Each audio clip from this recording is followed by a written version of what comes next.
Welcome, everyone. Today we're doing a deep dive into capital budgeting. This is especially for those of you hitting your first finance course. And we're leaning on Professor Oz's introduction to finance notes here. Yeah, the big question we're tackling is how businesses decide, which major projects or investments to actually move forward with. These are the big decisions. Exactly. And right from the start, Professor Oz makes it clear that the underlying principle is always maximizing shareholder value. Management's job, fundamentally, is to increase the company's worth for its owners. And capital budgeting is a huge part of that. It really boils down to looking at the cash flows, the money expected to come in versus the money going out over the life of a project. And crucially, when that money arrives or is spent matters, right? So those time value of money concepts we talked about before they're central here. Absolutely essential. Yeah. You can't evaluate future money without considering its value today. Okay, so how do they actually do this analysis? Professor Oz outlines 4 main techniques that we're going to unpack. That's right. We'll look at net present value, NPV, then the profitability index, or PI. After that, the internal rate of return, IRR. And finally, the payback period, PB. Let's start with NPV then. Professor Oz calls this one the best decision rule, because it ties so directly to increasing that shareholder value we mentioned. It really is the foundation. NPV essentially calculates the dollar amount of value a project is expected to, create or maybe even destroy. How does it do that? By taking all those expected future cash flows, the ins and the outs, and discounting them back to their present value using an appropriate interest rate, the discount rate. Okay, so the formula is basically present value of the inflows minus present value of the outflows. Exactly. PV inflows minus PV outflows equals NPV. Simple concept, powerful result. And the decision rule is pretty straightforward, too. Very. If the NPV is positive, the project is expected to add value. So you accept it. If it's negative, it's expected to destroy, value, reject. Makes sense. Professor Oz gives an example, right? Like PV of outflows is $250K, PV of inflows is $350. Yep. So the NPV is $315,000 minus $250,000, which gives you $65,000. Positive NPV. So you'd accept that project. You would. Oh. And what's great about NPV, as Professor Oz notes, is you can use this logic anywhere. Big corporate decisions, sure, but also buying rental property, any investment, really. Okay. And there was something about an NPV profile, a visual way to see this. Ah, yes. The NPV profile just graphs the project's NPV at different discount rates. It shows how sensitive the decision is to that rate. So a project might look good at 5%, but bad at 15%. Precisely. And where that profile line crosses the horizontal axis where NPV is 0, that specific discount rate actually is the internal rate of return, the IRR, which we'll get to. Gotcha. But how do companies pick that discount rate to begin with? Good question. It's tied to the required rate of return what investors demand for the risk involved. Right. Often it's related to the company's overall cost of capital, the WACC. The project basically has to earn more than its cost. Right, the opportunity cost of that capital. Okay, so building on NPV, what's the profitability index, PI? PI is like a ratio, a kind of bang for your buck measure. It tells you how much value you expect to get back for every $1 invested, all in today's dollars. How's that calculated? It's the present value of the inflows divided by the present value of the outflows. PV inflows over PV outflows. And the rule. If PI is greater than 1, accept. It means the present value of the benefits outweighs the costs. If it's less than 1, reject. PI equals 1 is break even, just like NPV equals 0. So if NPV is positive, PI will always be greater than 1. Always. They give the same accept-reject signal for a single project. But PI has an extra use. Yeah, its real advantage comes when you have, say, a limited budget and several positive NPV projects. You can't do them all. PI helps you rank them. Oh. You prioritize the project with the highest PI first because it gives the most value per dollar of investment, maximizes the return on your limited funds. Okay, that's useful. Let's move on to IRR, the internal rate of return. Right. IRR is the project's expected percentage rate of return. It's internal because it only depends on the project's own cash flows, not external rates. And you defined it earlier as the discount rate where NPV equals 0. Exactly. That's the technical definition. For the decision, you compare the IRR to a predetermined hurdle rate. The minimum acceptable rate of return. Yep. If the project's IRR is higher than the hurdle rate, you generally accept it. If it's lower, reject. Professor Oz gives a simple formula for one outflow and one inflow. He does, for a very basic case. If you invest $150,000 now and get $200,000 in 3 years, the IRR calculation gives about 10.06%.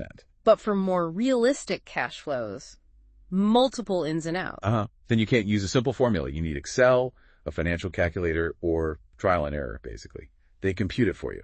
And we already linked IRR to the NPV profile. It's where that line crosses 0 NPV. Correct. Now, Professor Oz adds a pretty important warning about IRR, doesn't he, even though it's popular? Yes, a very important one. IRR shouldn't be the only deciding factor, especially when comparing mutually exclusive projects. Why is that? Because the goal is to maximize the total value added, which is what NPV measures in dollars. A project with a lower IRR could actually have a much higher NPV, maybe because it's a larger project or the cash flows come sooner. You want the biggest NPV, not necessarily the highest percentage return. Okay, crucial distinction. Maximize wealth, NPV, not just rate, IRR. Precisely. All right, last one. The payback period, PB. This sounds simpler. It is. It's just the time it takes for the project's cash inflows to equal the initial investment. How quickly do you get your money back? So if it costs $3,000 and brings in $1,000 a year. Payback is 3 years. Simple division. What if the inflows aren't even? Like the $10,000 investment example. Yeah. $4K year 1, $3K year 2. But you just add them up. After year 1, you've recovered $4K. After year 2, $4K plus $3K plus $1K. After year 3, $7K plus $2 5K plus $9 5K. You still need $500. So payback happens sometime during year 4. Professor Oz mentioned some good points about payback simplicity. Yeah, it's easy to grasp, easy to calculate. There's a sense of liquidity, which can be important maybe for smaller firms or even households. You see a lot with energy efficiency projects. How fast does the new boiler pay for itself in savings? But the downsides seem pretty major. Oh, they are. Big ones. It completely ignores the time value of money. $1 today is treated the same as $1 in 3 years. That's a fundamental flaw. And it ignores everything after the payback period. Right. A project could be hugely profitable in year 5, but payback wouldn't see that if it paid back in year 3. It also doesn't link directly to shareholder value, ignores risk, and there's no objective way to decide what an acceptable payback time even is. So definitely not a primary tool then. No. Professor Oz is clear on that. Use it maybe as a quick secondary check, but rely on NPV.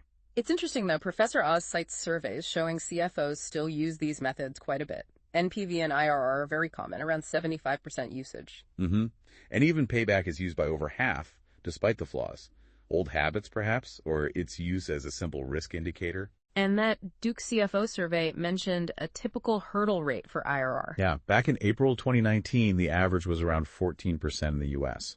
So companies are setting these minimum return thresholds in practice. And this all loops back, like you said at the start, to that core idea from Chapter 1 Management's duty to maximize shareholder value. Absolutely.